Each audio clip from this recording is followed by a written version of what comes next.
हरे कृष्णा। आज के इस वीडियो में हम आपको बताएंगे 5 ऐसी बड़ी गलतियां जो राधा अष्टमी के व्रत के दिन आपको भूल से भी नहीं करनी है, जिन्हें करने से जीवन में दुख दुर्भाग्य आता है।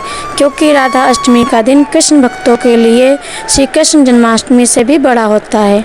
श्री कृष्ण अपनी पूजा, भक्ति या अपने प्रति गलतियाँ या अपमान सह सकते हैं, पर श्री राधा उनका हृदय है। राधा रानी कभी क्रोध नहीं करती, पर उनकी भक्ति में की गई असावधानी और गलतियों को श्री कृष्ण स्वीकार नहीं करते।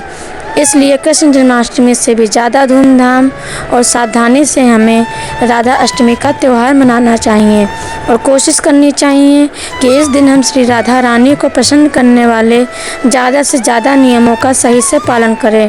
और कुछ खास गलतियां हैं जो हम इस दिन बिल्कुल भी ना करें। इनमें पहली गलती है राधा अष्टमी पर तुलसी में पानी देना या तुलसी तोड़ना। तुलसी देवी गोलोक धाम में वृंदा सखी के रूप में राधा कृष्ण की सेवा करती हैं।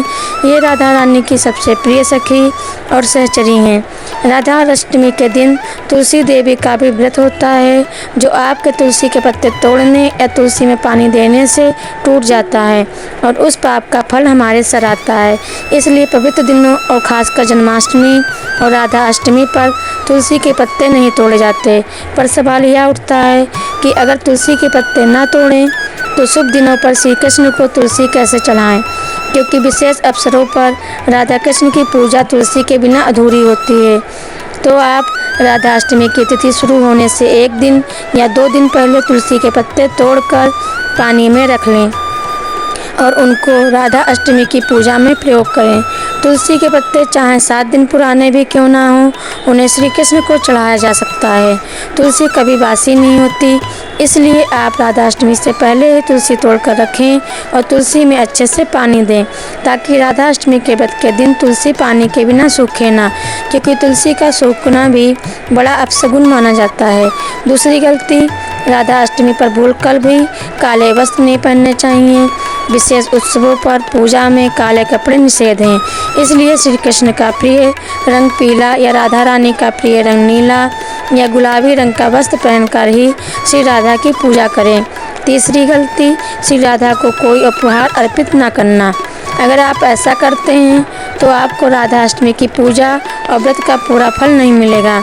राधा रानी को राधा अष्टमी पर 16 श्रृंगार चढ़ाना बहुत शुभ माना जाता है, पर अगर आप 16 श्रृंगार नहीं चढ़ा सकते तो कम से कम आपको श्रृंगार की कोई एक वस्तु तो पूरी श्रद्धा से राधा रानी को अवश्य चढ़ाने चाहिए।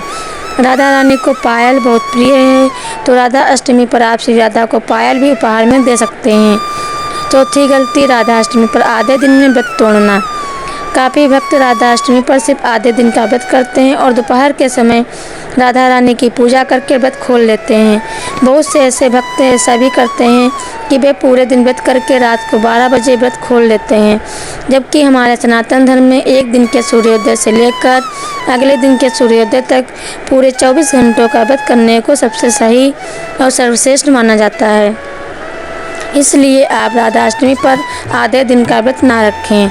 व्रत चाहे फल खाकर करें या बिना कुछ खाए पिए निर्जला व्रत करें, या पर राधा अष्टमी का यह व्रत आपको पूरे दिन रखना है और इस व्रत को आपको अगले दिन सूर्योदय के बाद राधा रानी की पूजा करके और राधा रानी को भोग लगाकर ही खोलना है। और 5वीं गलती, राधा अष्टमी पर चाहे आप व्रत करें या ना करें, पर इस दिन तामसिक चीज़ें बिल्कुल ना खाएं और ना ही इस दिन घर के भोजन में प्याज और लहसुन डालें। इस दिन व्रत रखना बेहद ज़रूरी है।